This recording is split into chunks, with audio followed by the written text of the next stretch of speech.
Bem-vindos ao mundo do dinheiro. Bufunfa, grana, tutu, cascalho, verdinha, din-din, barão, tostão, trocado. Chame do que quiser.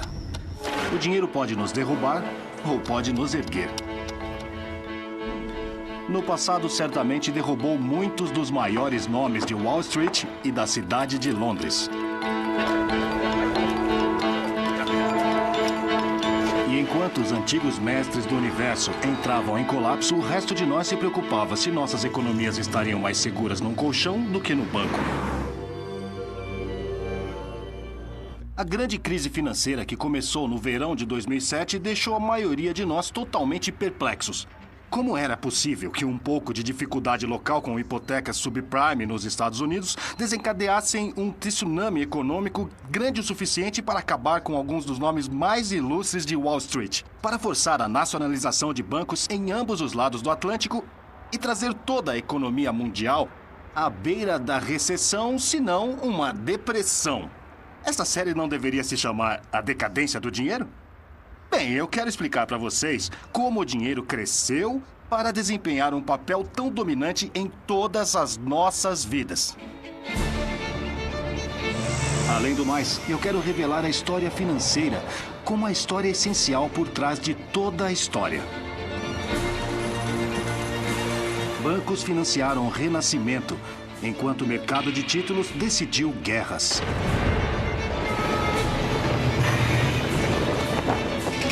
Mercados de ações construíram impérios. E colapsos monetários causaram revoluções. Da antiga Mesopotâmia até a Londres dos dias atuais, a ascensão do dinheiro tem sido uma parte indispensável da ascensão do homem. Mas a ascensão do dinheiro nunca foi um passeio tranquilo ao topo. Como vamos ver, a história financeira tem sido repetidamente interrompida por crises angustiantes. A de hoje é só a mais recente. Dos preços flutuantes das casas que temos até a industrialização veloz da China, o poder das finanças está em todo lugar e afeta todas as nossas vidas.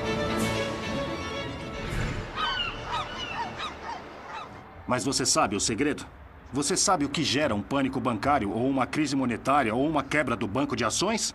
Você sabe a diferença entre o empréstimo subprime e o empréstimo prime? Acho que esses detalhes técnicos financeiros só fazem sentido quando você sabe de onde eles vieram. E é por isso que a história financeira é mais do que só de interesse acadêmico. Não saber essas coisas pode danificar seriamente sua riqueza.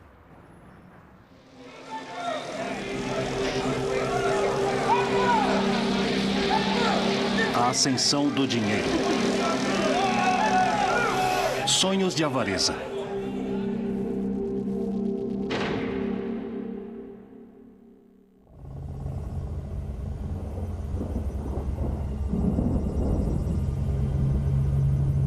Com crise ou não, a quantidade de dinheiro que circula pelas finanças do planeta ainda surpreende a mente. De acordo com o US Stock of Money, é agora 8,7 trilhões de dólares, um aumento de 12% desde o ano passado. E algumas pessoas ainda estão embolsando uma grande parte desse dinheiro. No ano passado, apesar do início da maior crise financeira desde a Grande Depressão, seu fundo de cobertura pagou a George Soros a soma de 2,4 bilhões de dólares. Isso é cerca de 41 mil vezes mais do que uma família americana média ganha. Como dizem em Wall Street, muito bom.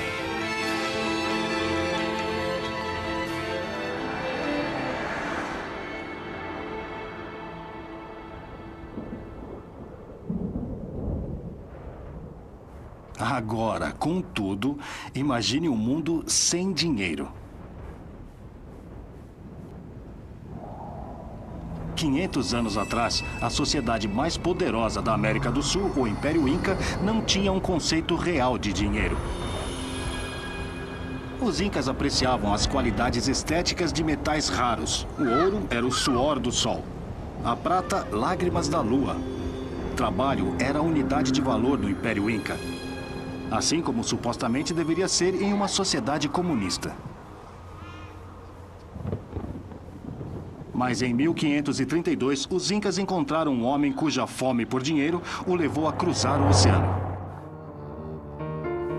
Francisco Pizarro e seus colegas conquistadores tinham vindo da Espanha para o que eles chamavam de Alto Peru, inspirados pela lenda do Eldorado, o reino do rei coberto de ouro. Depois de derrotar o exército inca na Batalha de Cajamarca, sua missão começou de verdade. Em Potosí, no que hoje é a Bolívia, os espanhóis ficaram ricos. Eles descobriram um Cerro Rico, literalmente Morro Rico. Encontrado a cerca de 4.800 metros acima do nível do mar, era uma montanha de dinheiro. Nos 250 anos de domínio espanhol, mais de 56 milhões de quilos de prata foram extraídos de minas como esta, a 4.200 metros de altura nos Andes. O que os incas não entendiam era por que os europeus tinham tal sede insaciável de ouro e prata. Eles não podiam entender que para Pizarro e os conquistadores, prata era mais do que apenas um metal brilhante. Poderia ser transformado em dinheiro. Uma reserva de valor. Unidade de cálculo. Poder portátil.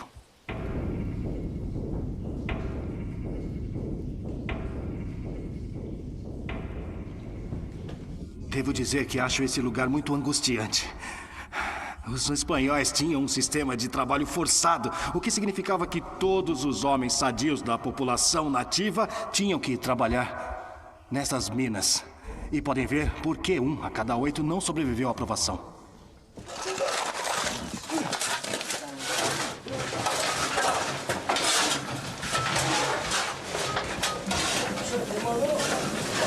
Hoje, 500 anos depois, as condições para os mineiros em Cerro Rico não melhoraram muito. Mas pelo menos são pagos pelo trabalho que fazem. Naquela época, era uma maneira de fazer dinheiro, que beirava o genocídio.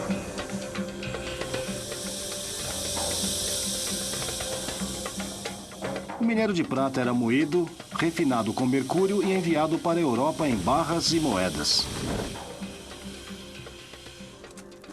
O Império, portanto, tornou a coroa espanhola rica, além dos sonhos da avareza.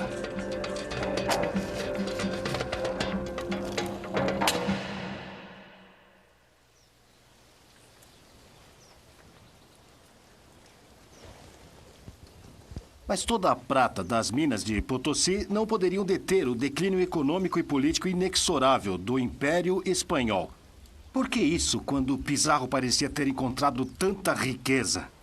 A resposta é que os espanhóis pegaram tanta prata para financiar suas guerras de conquista que o metal em si sofreu um declínio extraordinário em valor. Mas moedas de prata não fizeram a Espanha mais rica. Elas simplesmente elevaram os preços, pois um aumento da quantidade de dinheiro requer a mesma quantidade de produtos. O que os espanhóis não entenderam foi que o dinheiro só vale o que os outros darão em troca por ele.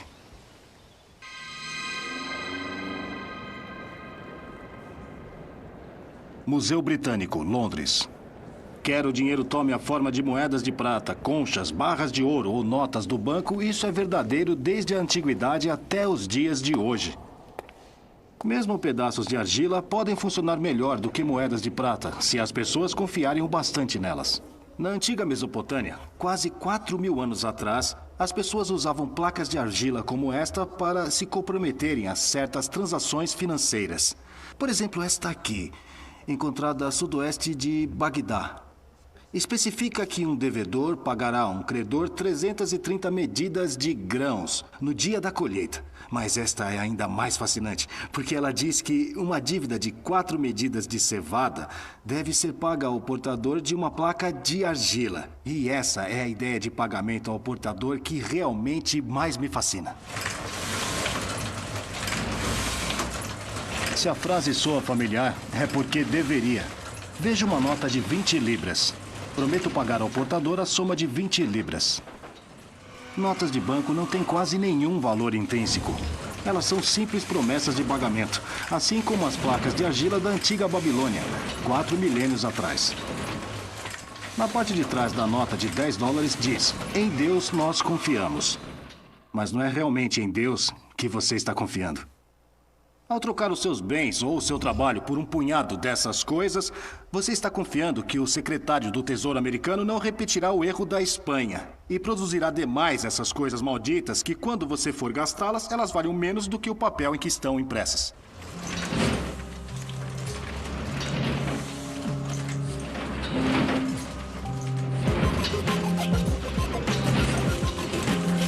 Hoje estamos muito felizes com o dinheiro de papel. Ainda mais surpreendente, estamos felizes com o dinheiro que nem sequer vemos. Milhões de dólares passam pelas mãos dessa mulher todos os dias. Ou melhor, na tela do seu computador. Ela é uma negociante de câmbio, cujo negócio é literalmente comprar e vender dinheiro. A cada dia, cerca de 3 trilhões de dólares mudam de mãos em transações como essas em todo o mundo. É tudo baseado na confiança. Precisa ser, quando você nem consegue tocar na coisa. Foi isso que os conquistadores não entenderam. Eles não viram que dinheiro é sobre confiança, até mesmo fé. Confiar na pessoa que está pagando o dinheiro. Confiar no banco central que está emitindo o dinheiro. Confiar no banco comercial que paga o cheque. Dinheiro não é metal, é confiança inscrita. E não importa muito no que ela está inscrita. Papel, prata, argila ou em uma tela. Contanto que o destinatário acredite nela.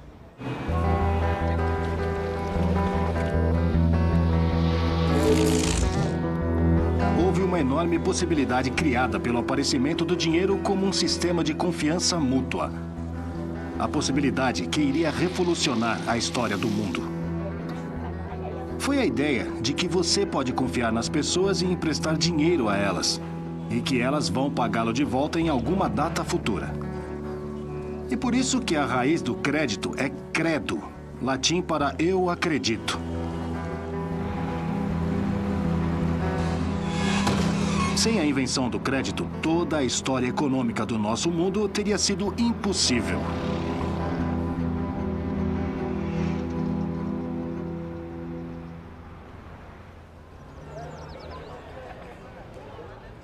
Impossível porque já estamos habituados. Costumamos subestimar a medida em que nossa civilização inteira é baseada na captação e empréstimo de dinheiro. Não faz literalmente o mundo girar, mas faz com que grandes quantidades de pessoas, bens e serviços deem a volta ao mundo, da Babilônia até a Bolívia. O enigma é que os primeiros agiotas eram poucos gratificados por seus serviços. Pelo contrário, eram bastante conhecidos como excluídos. Por que isso?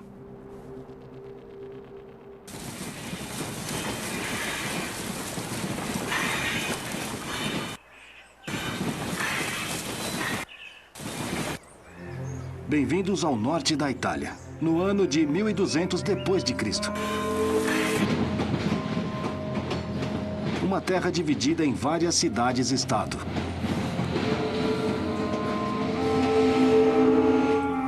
Uma terra onde a confiança tinha pouquíssima oferta. Entre os muitos vestígios do extinto Império Romano, havia um sistema numérico extremamente inadequado para o círculo matemático complexo, ainda mais para as necessidades do comércio. Em nenhum lugar isso foi desvantagem maior do que em Pisa, onde os comerciantes lutavam para fazer negócios com 7 formas diferentes de moedas em circulação. Mesmo uma simples transação poderia ser uma dor de cabeça exigindo o uso de um ábaco. Em comparação, a vida econômica no mundo oriental, no califado muçulmano ou no Império Chinês da dinastia Sung era muito mais avançada. Para descobrir as finanças modernas, a atrasada Europa precisou importá-la. Houve um jovem matemático chamado Leonardo de Pisa, ou Fibonacci, filho de um funcionário da alfândega de Pisa. Fibonacci é mais lembrado hoje por sua sequência de números que simula as propriedades da natureza. Mas a mais famosa sequência foi só uma de muitas ideias matemáticas orientais que Fibonacci introduziu na Europa como seu livro pioneiro, o Liber Abaci, o livro de cálculos. Ainda mais importante foi sua demonstração da superioridade dos números arábicos sobre os números romanos. E, crucialmente, quase todos os exemplos de Fibonacci são relacionados a negócios.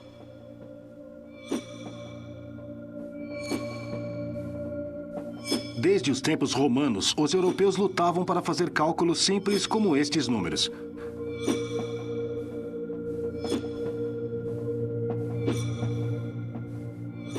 O hindu ou algarismos arábicos deixaram todos os tipos de cálculos mais fáceis.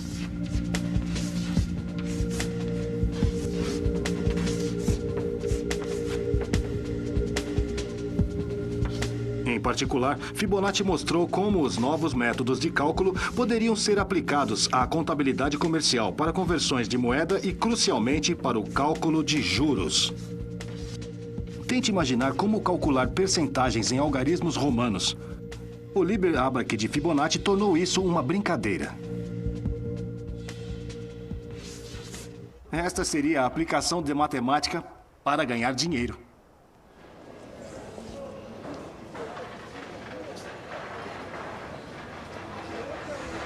O solo mais fértil para tais sementes financeiras foram as cidades-estado italianas. Pisa, a cidade natal de Fibonacci, era uma. Mas foi acima de tudo Veneza, mais exposta do que todas as outras a influências orientais, que se tornou o grande laboratório de empréstimo de dinheiro.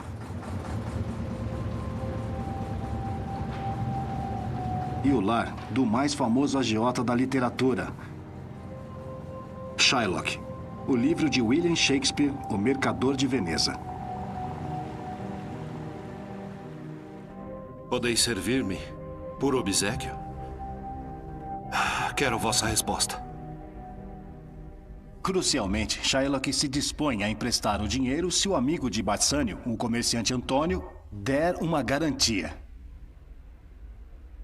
3.000 ducados por 3 meses e Antônio como fiador. Que respondeis a isso?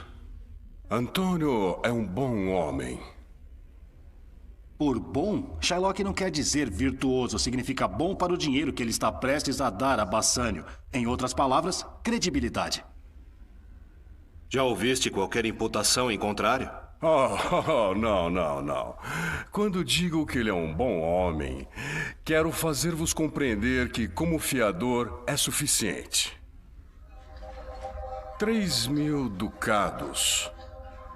Creio que posso aceitar sua fiança. Em qualquer empréstimo, as coisas podem dar errado, navios podem afundar.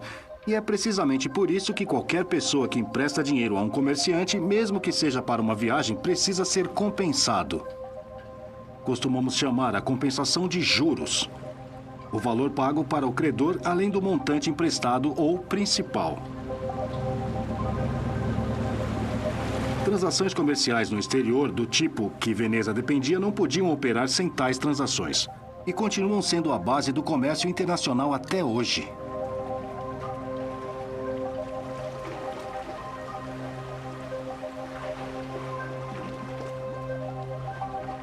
Mas por que Shylock se tornou tamanho vilão, exigindo literalmente meio quilo de carne de fato à morte de Antônio se ele não cumprisse com suas obrigações?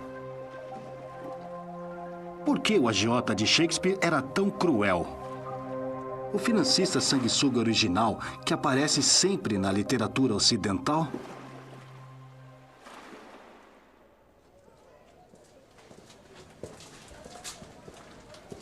Uma pista é que Shylock é um dos muitos agiotas judeus na história. Os judeus que ficavam em Veneza por mais de 2 semanas deveriam usar um O amarelo nas costas ou um chapéu amarelo. E ficavam confinados em uma área especial que se tornou conhecida como Gueto Nuovo. Esta é a entrada do gueto judeu em Veneza, onde os judeus eram obrigados a viver e, na verdade, confinados à noite. Judeus eram tolerados em Veneza, mas por uma razão. A chave era que os judeus podiam fornecer um serviço que mercadores cristãos foram proibidos de prover. Eles podiam cobrar juros por seus empréstimos. Fibonacci pode ter descoberto a matemática do empréstimo, mas Shylock fez de fato o negócio. Este é o lugar onde os judeus de Veneza costumavam fazer negócios. Este lugar era o antigo Banco Rosso. E era aqui que costumavam se sentar atrás de suas mesas, suas tavuli, em seus bancos, seus banchi, a raiz da palavra em italiano para bancos. Havia uma boa razão para os comerciantes virem ao gueto judeu pedir dinheiro emprestado. Para os cristãos, o que os judeus estavam fazendo, emprestando dinheiro a juros, era um pecado.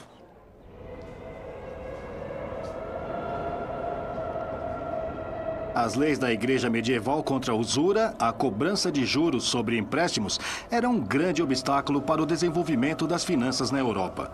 Afinal, que comerciante cristão temente a Deus arriscaria os tormentos do inferno? Esta visão surpreendente da condenação eterna foi pintada por Giorgio Vasari e Federico Zuccari, o interior da grande cúpula da Catedral de Florença, o Duomo. E abaixo, um outro afresco de Domenico de Michelino, do maior poeta de Florença, Dante Alighieri, segurando sua obra-prima, a Divina Comédia. De acordo com Dante, havia uma parte especial do sétimo círculo do inferno que era exclusivamente reservada para agiotas.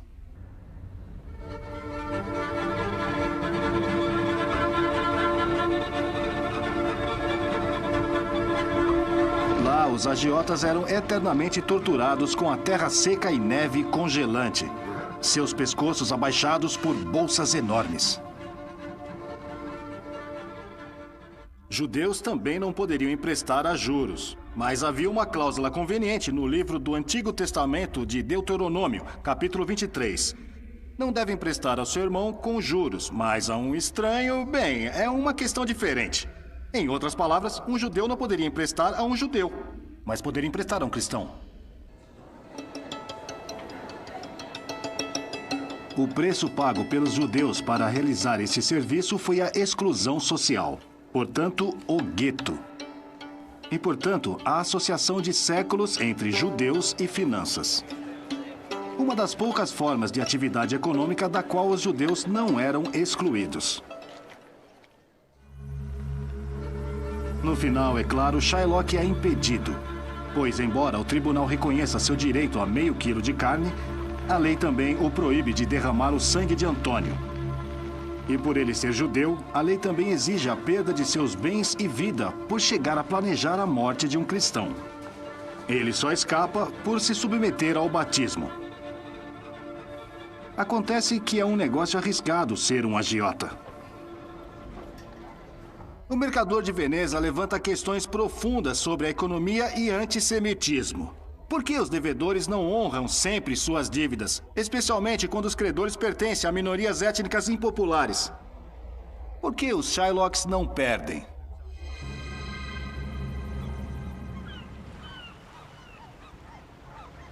Para se ter uma ideia melhor de como o empréstimo de dinheiro primitivo funcionava, você não precisa viajar de volta no tempo. Há muitos Shylocks do mundo moderno muito próximos de casa. E eles não precisam ser judeus para sofrer um destino semelhante ao de Shylock.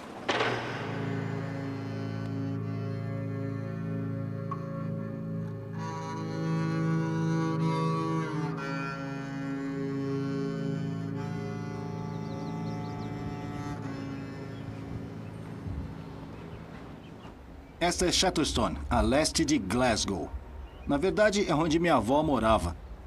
E acho que com suas distintas armações de aço, é um dos lugares mais sombrios de toda a Europa Ocidental. Na verdade, a expectativa de vida média masculina aqui é 64 anos. É um pouco pior do que Bangladesh. Isso significa que o habitante médio não vive tempo suficiente para receber sua aposentadoria. Você pode pensar que ninguém seria louco o suficiente para prestar serviços financeiros aqui. Mas alguém faz.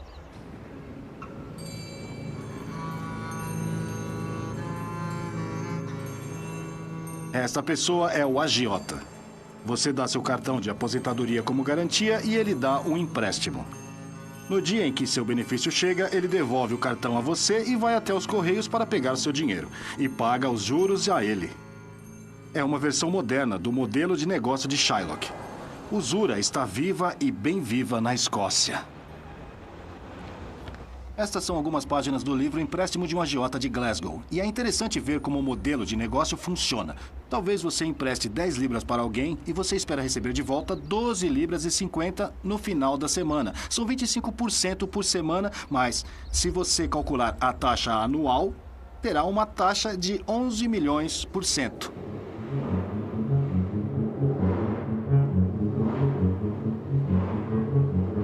Então por que pessoas que mal vivem com apenas 5 libras e 90 por dia pagam juros tão altos sobre os empréstimos? Estes certamente são empréstimos que você não deixaria de pagar. Aqui em Glasgow, deixar de pagar seu empréstimo é altamente desaconselhável. Você não vai literalmente perder meio quilo de carne. Mas lesões corporais graves não são uma consequência desconhecida por decepcionar um agiota. Simplesmente, agiotas individuais devem ser vorazes e impiedosos, porque os custos para eles, mesmo de um só inadimplente, são muito altos. E isso explica por que, da Itália renascentista à Escócia moderna, o agiota é tantas vezes uma figura odiada. Ele está prestando um serviço, mas a um preço socialmente inaceitável. Então, como os credores aprenderam a superar este problema fundamental? Se fossem muito generosos, não ganhariam dinheiro. Mas se fossem muito duros, os mutuários acabariam não pagando. A resposta foi crescerem e ficarem mais poderosos. Era hora de inventar os bancos.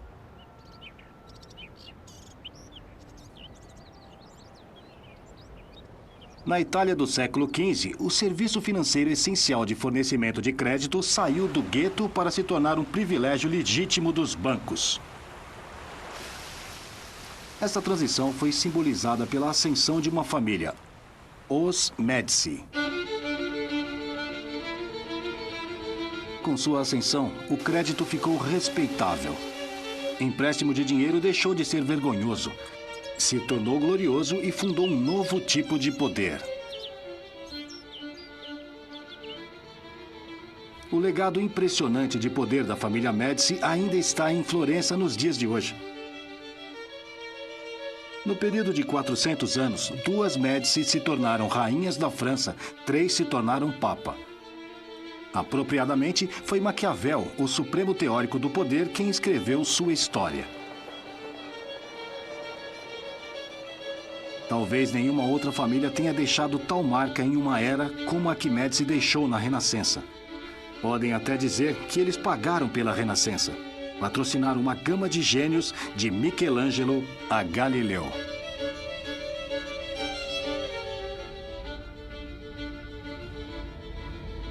E está na Galeria Uffizi. É uma coleção privada de arte dos Médici, uma das mais espetaculares já reunidas.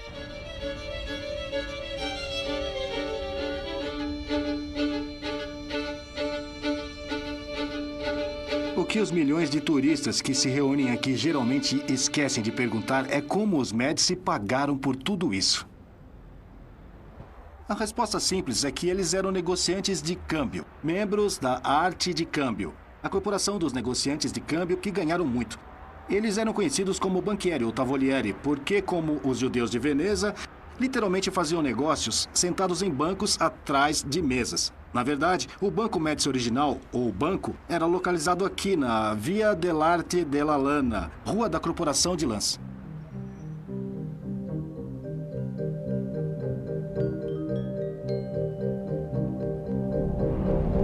Antes de 1390, os Médici foram a resposta de Florença para os Sopranos. Um pequeno clã conhecido mais pela violência do que pelas finanças. No período de 17 anos, nada menos que 5 Médicis foram condenados à morte pelos tribunais por crimes de capital. Então surgiu Giovanna di Bicci de Médici. Seu objetivo era tornar os Médici totalmente legítimos. Parte do segredo do seu sucesso foi um pouco de contabilidade criativa e engenhosa que livrou os Médici das leis anti-usura.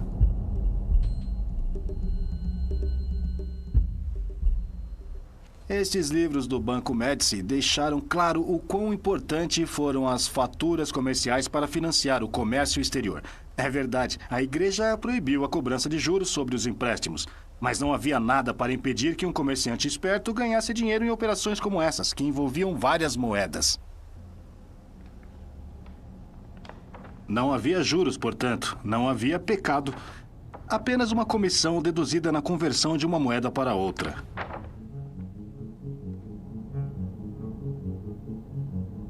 Se o dinheiro fosse adiantado para um comerciante por qualquer período de tempo, a comissão seria igualmente maior.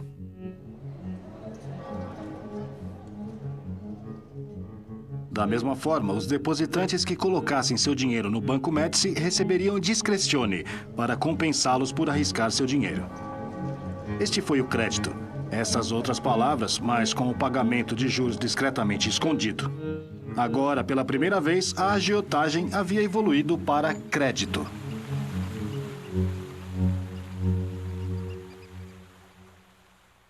A verdadeira história do sucesso do Banco Médici pode ser encontrada aqui, no Libro Secreto, o livro secreto de Giovanni de Bitti de Médici. A chave não era tanto o tamanho, mas a diversificação. Bancos italianos mais antigos eram monolíticos e muito vulneráveis à inadimplência de um único devedor ruim. Mas o Banco Médici era composto de múltiplas parcerias interligadas, cada uma de algum modo independente do resto. Foi essa descentralização a chave para os seus lucros surpreendentes. Sob a orientação de Giovanni, a rede bancária Médici se estendeu por Florença, Veneza e Roma. A escala e a diversidade das operações de Médici eram a chave para a redução dos riscos do empréstimo. E, portanto, também os custos para os mutuários. Essa é a diferença essencial entre agiotas e bancos, entre Shylock e os Médici. E aqui está a prova de que funcionou. Páginas após páginas dos ativos de Giovanni declarados para efeitos fiscais. E culminando num total geral de 91.089 florins. Naquela época, era muito dinheiro.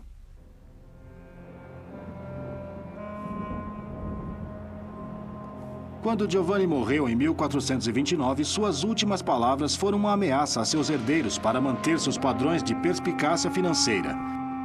Seu funeral foi assistido por 26 homens com o sobrenome Médici.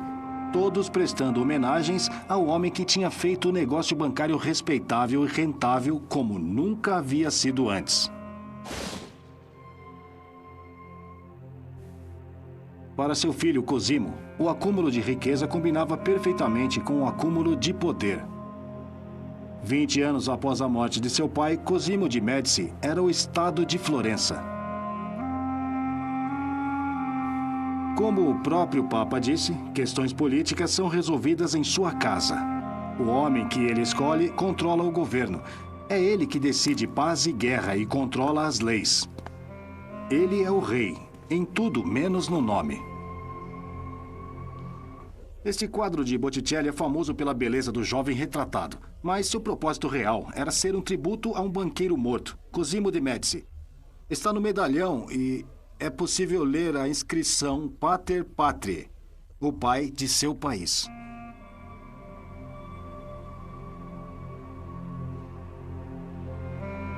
Em 150 anos, os Médici haviam se transformado, de agiotas de rua, na força financeira mais poderosa da Europa.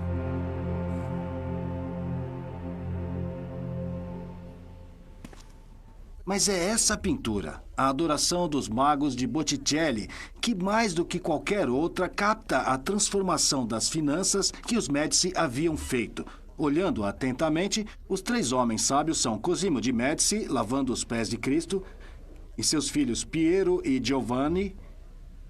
O jovem à esquerda é Lorenzo. A pintura havia sido encomendada pelo chefe da Associação dos Banqueiros como um tributo à família. Talvez devesse ter sido chamada Adoração dos Médici. Tendo sido antes condenados, os banqueiros estavam agora próximos da divindade. Nada poderia ilustrar melhor a ascensão extraordinária do dinheiro. Pois o que os Médici conseguiram era nada menos que o nascimento dos bancos modernos. Outros haviam tentado antes, mas os Médici foram os primeiros banqueiros a terem grande participação política. E fizeram isso por aprender uma lição fundamental. Em finanças, Pequeno raramente é bom. Ao deixar seu banco maior e mais diversificado, os Médici tinham encontrado um jeito de espalhar seus riscos. E concentrando-se em troca de moeda em vez de apenas empréstimos, reduziram sua exposição à inadimplência dos mutuários. Para Cosimo e sua família, era um belíssimo modelo de negócios. Mas nem mesmo os Médici eram invulneráveis. O banco sofreu grandes perdas como resultado de muitos empréstimos generosos a mutuários de sangue azul, que não sentiam nenhum remorso em não honrar com seus pagamentos e dizer aos banqueiros para não perturbarem. Dívidas grandes, dinheiro devido por mutuários que faliram, são os problemas comuns que qualquer banco enfrenta. Mas por um tempo, parecia que os banqueiros modernos tinham resolvido esse problema tão antigo. Eles realmente pensaram que eram mais espertos que os Médici.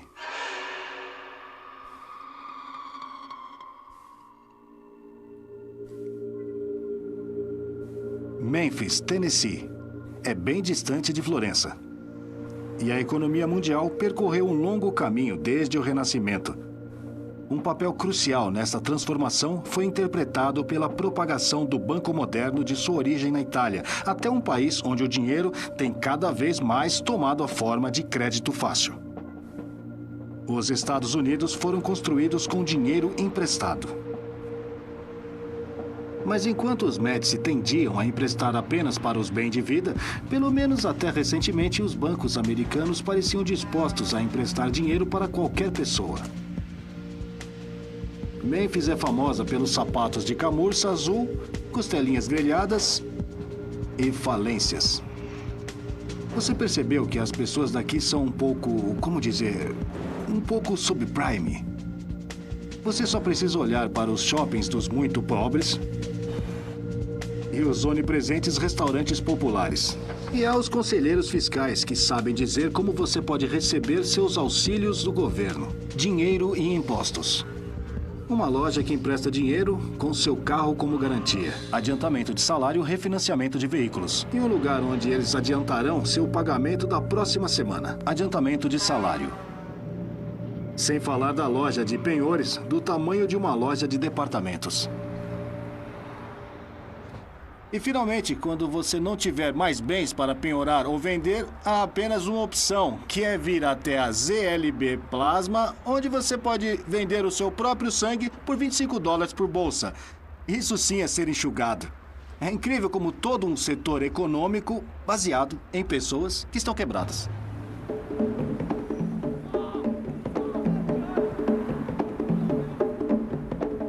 De certa forma, me lembra um pouco o leste de Glasgow. Mas há uma grande diferença entre este mundo e o mundo onde agiotas exigem meio quilo de carne de pessoas inadimplentes. Aqui na América Subprime, não pagar suas dívidas é fácil. Bem, muito fácil.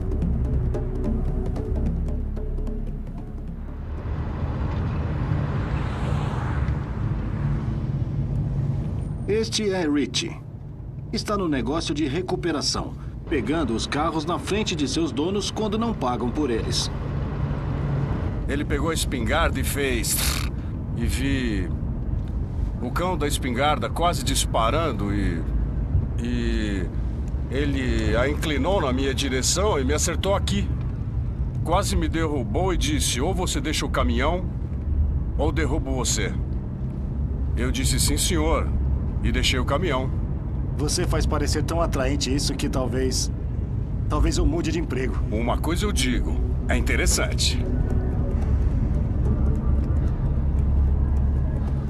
Na capital da falência na América, recuperar carros é um trabalho rotineiro. 15 mil, quem dá mais, quem dá mais? Vamos lá, quem dá mais, 15 mil, é isso aí, 15 mil, quem dá mais?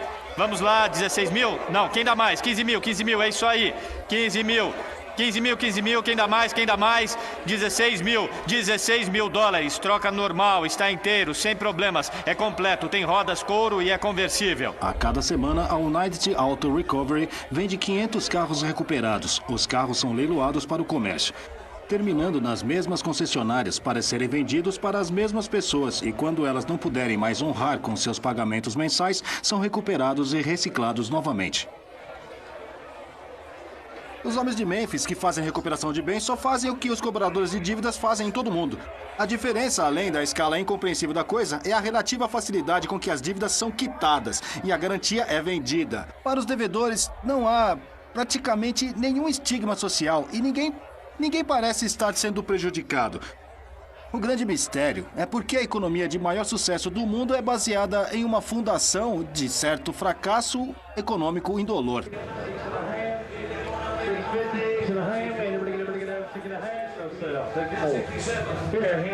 Aqui no Tennessee, quando a casa já estiver vazia e o recuperador já tiver tomado seu carro, você acaba nas mãos de um dos advogados de falência de Mênfis, junto com cerca de 13 mil pessoas que entraram com pedido de falência aqui no ano passado.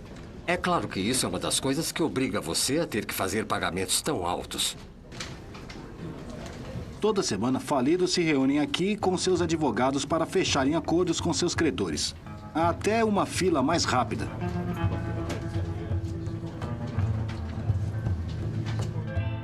Neste caso, é uma hipoteca. É um carro, ou 2 carros. Não vejo mais nada aí que eles estejam pegando. Na verdade, são 3 carros. 3 carros? Sim, 3 carros. Isso é estranho. A loja de empréstimos do bairro tem o carro como garantia. Eles estão segurando o título. Então, em resumo, o que eles deveriam estar pagando? O que eles estão pagando agora? O pagamento foi reduzido de 241,11 para 107. Certo. Foi aprovado. Os aprovado. pagamentos mensais em mais da metade.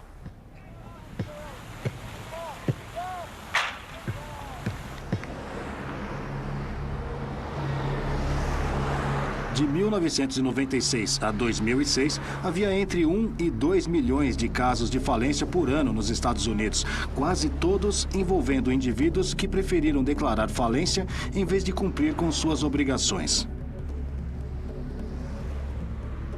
Na Itália medieval, ou na Glasgow da minha juventude, falência era vista como um desastre, mas aqui não. Na verdade, essa capacidade de escapar ileso da dívida insustentável e começar tudo de novo tem sido uma característica que define o capitalismo americano. Não havia prisões de devedores aqui no início do século XIX, num tempo em que os devedores ingleses poderiam definhar na prisão por anos. Desde 1898, cada americano tem o direito de declarar capítulo 7, liquidação, ou capítulo 13, reorganização pessoal voluntária. Para ricos e pobres, a falência se tornou um direito inalienável como vida, liberdade e a busca pela felicidade. A teoria é que a lei americana existe para incentivar o empreendedorismo, para facilitar a criação de novas empresas. Isso significa dar às pessoas uma chance quando as coisas não dão certo na primeira vez, ou mesmo na segunda vez. As pessoas que arriscam não são eliminadas à medida que aprendem por tentativa e erro como fazer o primeiro milhão. Porque o falido de hoje pode ser o bilionário de amanhã. É uma teoria que parece funcionar. Muitos dos maiores americanos de sucesso falharam em suas tentativas iniciais, incluindo o autor Mark Twain, o comediante Buster Keaton e ninguém menos do que o grande industrial Henry Ford. Todos esses homens finalmente prosperaram simplesmente porque tiveram a chance de tentar, falhar e recomeçar de novo. De sua parte, os bancos simplesmente supõem que uma parte dos empréstimos que concedem não serão pagos. Afinal, a maioria das pessoas que vai à falência deve relativamente somas pequenas. O capítulo 13 não quita suas dívidas, ele só as reprograma.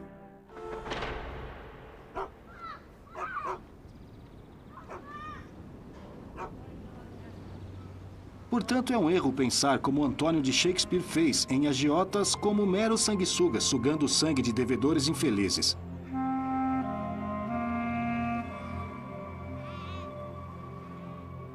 Crédito e débito são os blocos de construção do desenvolvimento econômico, mas precisamos dos bancos para levar essa relação, além da relação entre o agiota e sua vítima infeliz.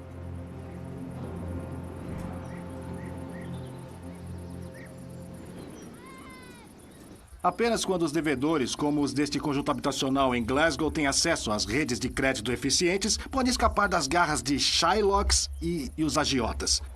Só quando os poupadores puderem colocar seu dinheiro em bancos confiáveis que ele poderá ser canalizado para começar a ser produtivo. Mas espere, eu ouço vocês dizerem, se os bancos são a resposta, como tantos entraram em colapso tão impressionante no ano passado, deixando o mundo financeiro em tumulto? Para entender por que dívidas não pagas em lugares como Memphis poderiam causar tanto caos, vocês precisam entender como a relação entre os bancos e os mutuários entrou em colapso. Como empréstimos passaram a ser segurados e vendidos a investidores desavisados.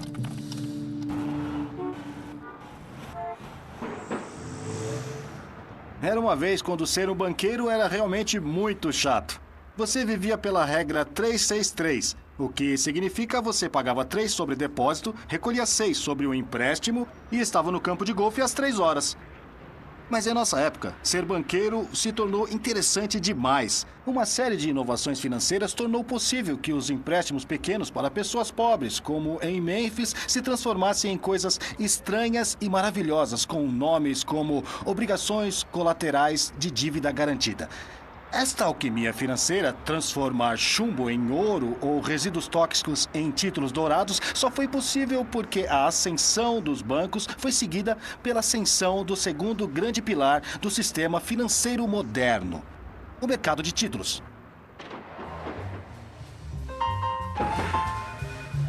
E para explicar como isso aconteceu, falaremos com o próprio senhor Título.